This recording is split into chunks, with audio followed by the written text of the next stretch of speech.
If you are an empath or a people pleaser, your focus tends to be on other people. But when it comes to focusing on yourself and understand what your needs are, it may not be that easy. You sit down and you ask yourself like what you want to do today, but you are lost. Like because you are always focusing on what other people want, that you don't know what you want for yourself. Does this sound familiar to you? So it's important to have some kind of framework to help you heal that neglected part of yourself. I don't know about you, but for me, I find inner child work very useful because when you define the part of you as a separate entity, as an inner child, it's much easier for me to empathize with the 3-year-old me, the 5-year-old me, than it is to empathize with myself. Because empath and people pleaser, like us, are so used to focusing on other people than ourselves. So defining your inner child or even giving it a visual or a name works. Like for me, I like to call my inner child my little boy. Doing inner child work will help you get in touch with your childhood wounds and see how it plays out in your adult life. But the way I do my inner child work is a little bit different. I don't just focus on my inner child and see my little boy as the one that needs healing. I also focus on my inner parent and how it treats my inner child. My inner child won't be hurt as much when my inner parent learn how to give my inner child the love, the compassion, and the protection that it needed. The inner parent is a part of us that have learned some behavior or have adopted some belief from our parents. For example, in the case of people pleaser, you may find that one of your parents may be a codependent or people pleaser too. Since young, you may have subconsciously learned through your parents' action and behavior that it's not okay to say no. Only when you do what other people want of you, then you will receive the love. Does this sound familiar to you? I know that my mom is a codependent and people pleaser. She will try to fix other people's problem, even when she doesn't know how. She will then pass this problem to us, the children. And as an empath, I'm very sensitive to how other people feel. When I say yes to my mom's request, I'll see that she's beaming with joy. But when I say no, I often get this black face from her. Then her tone also changes. And I will feel guilty. I'll be like, I could just make her happy by saying yes. So since young, we are kind of trained to be people pleaser because that's how we see our parents interact with the world. We see how they get love by pleasing others, so we copy their action and behavior. And this is very important to recognize because when you see that this is just a learned behavior, you're not going to shame yourself for being a codependent or a people pleaser. It's just something that you downloaded from your parents, and your parents downloaded this belief from your grandparents and so on. Also, when you are able to see your inner parent and inner child dynamic clearly, you are able to see your childhood wounds clearly too. Wherever your inner parents is out pleasing others, serving other people's needs, what happened to our inner child? It feels neglected, it feels abandoned, and the child is not at fault here. It has needs, children have needs, and their needs are not met. Your inner parent is the one that needs to change his parenting style, is the one that needs healing too. Whenever my inner parent just blurt out yes automatically and say yes to other people's needs without much consideration of my inner child, I'm like, how about my inner child? Is it not important too? The guilty feeling that we feel from rejecting others is not what the inner child feels. Your inner child doesn't feel guilty. What it only cares about is whether its needs got met or not. It's your inner parents who is feeling guilty. But think about this. When you're busy serving other people's needs, don't you feel guilty about not serving your own needs, your own inner child's need? What the inner parents need to hear is this guilty feeling that they have, this obligation they feel towards serving other people's needs. so that it doesn't feel guilty rejecting others, but also at the same time, it doesn't feel guilty about rejecting their inner child. This is healthy parenting. If you're a parent, you don't give in to all your inner child's needs and tantrum. You don't give your child whatever they want when they're throwing a tantrum. This is what's so interesting about the inner parent and inner child dynamics.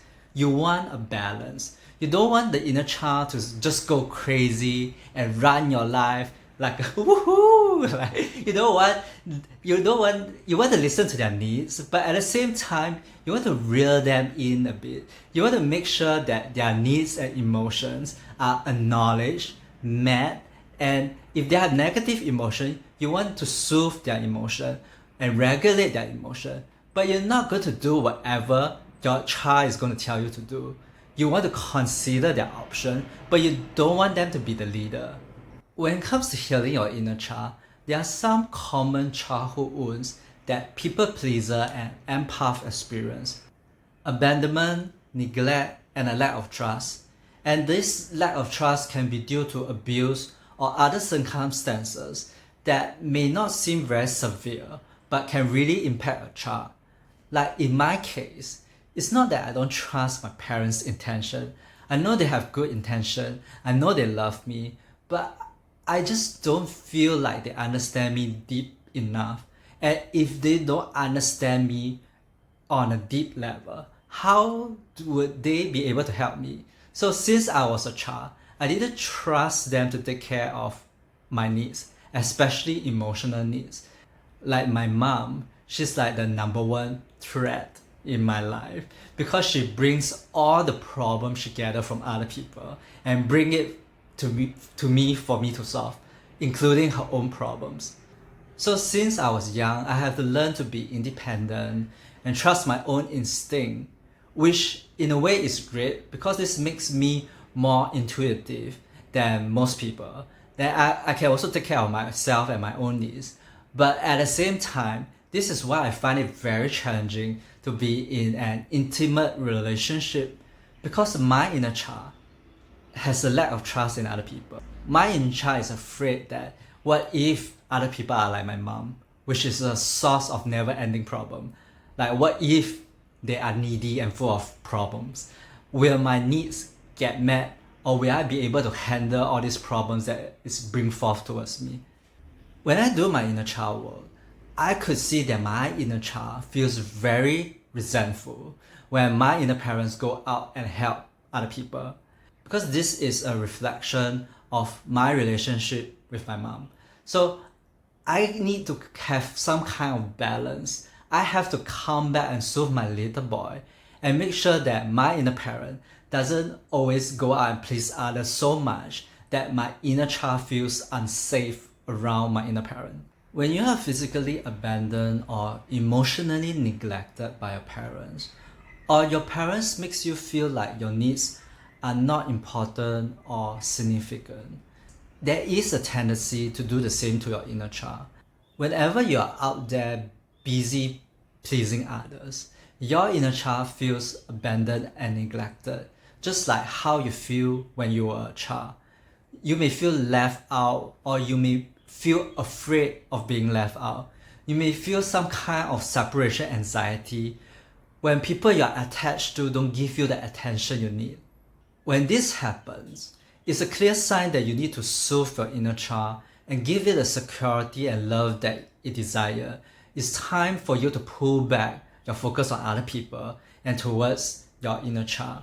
If you don't, you will find yourself constantly getting attracted to emotionally unavailable people like a narcissist, so as to reenact this feeling of being abandoned and neglected. Or you may find yourself having a sudden outburst of emotion, or you may use substance or entertainment or food to suppress these emotions, to suppress your inner child.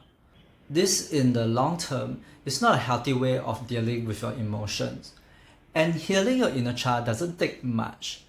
I know that when I was 16 or 17, I was in this bookstore and I read this book which I forget the title of.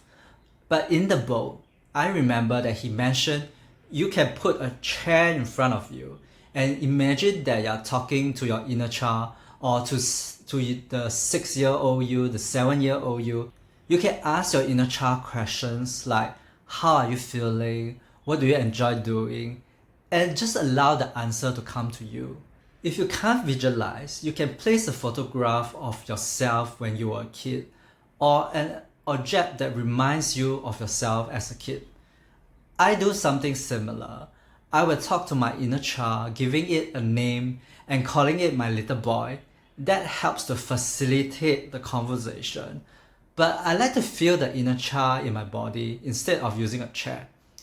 I feel where the body, sensation, and emotion are in my body, and I talk to that part directly. Like it could be on my hand, it could be on my chest, and I will have a direct conversation with my hand and my chest. Doing so, I can also physically soothe, stroke, or to help ease and process the emotional pain better.